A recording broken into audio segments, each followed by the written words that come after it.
আমরা অনেকেই হাইব্রিড সিম স্লটের ফোন ব্যবহার করে থাকি। হাইব্রিড সিম স্লটে দুইটা সিম ব্যবহার করলে এসডি কার্ড ব্যবহার করা যায় না, বাট অনেক সময় ফোনের রোম কম হওয়ার কারণে এসডি কার্ড ব্যবহার করাটা মাস্ট হয়ে ওঠে। এবং এর পাশাপাশি অনেকেই একই সাথে দুইটা সিমও চালাতে চান। যারা এই প্রবলেমটা নিয়ে অতিষ্ঠ আছেন তাদের জন্য আজকের এই ভিডিওটি, এবং এই প্রবলেমটা সলভ করার সিম্পল উপায় নিয়ে থাকছে আজকে আমাদের এই ভিডিও। সো আপনাদের সাথে আমি আছি রেজন হাসনাত, ফিরছি ইন্ট্রোটির পরেই।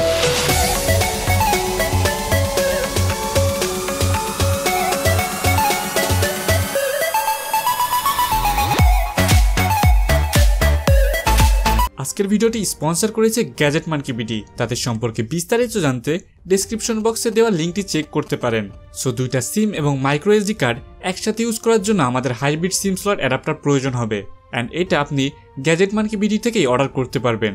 লিঙ্ক ডেসক্রিপশন বক্সে পেয়ে যাবেন। সো এবার চলে যায় মেন টিউটোরিয়ালে। প্রথমে আপনি হাইব্রিড সিম স্লট অ্যাডাপ্টারে আপনার সিমটি ঠিকমতো ইন করবেন।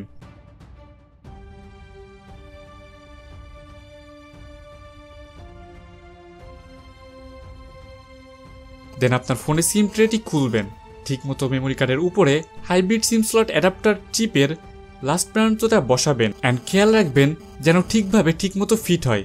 দেন আস্তে আস্তে ট্রেটি বন্ধ করে দিবেন, অ্যান্ড শেষ পর্যন্ত দেখবেন যেন নড়ে না যায় অ্যান্ড ঠিকমতো সেট হয়। অ্যান্ড এরপরে দেখতে পাচ্ছেন আমি আমার ফোনে দুইটা সিম এবং মেমোরি কার্ড একসাথে ইউজ করতে পারছি।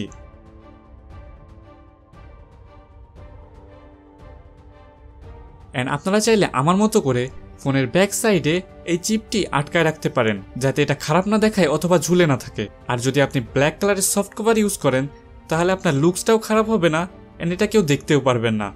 এর সাথে সাথে আপনি দুইটা সিম এবং মেমোরি কার্ড একসাথে চালাতে পারবেন। সো আপনার মজাটাও দ্বিগুণ হয়ে যাবে। সো আজ এই পর্যন্তই। ভবিষ্যতে এমন টিউটোরিয়াল অথবা টেক ভিডিওস পাইতে চাইলে অবশ্যই আমাদের চ্যানেলটি সাবস্ক্রাইব করে রাখুন এবং বেল আইকনটি অন করে রাখুন। টিল দেন আশা করি সবাই ভালো থাকবেন।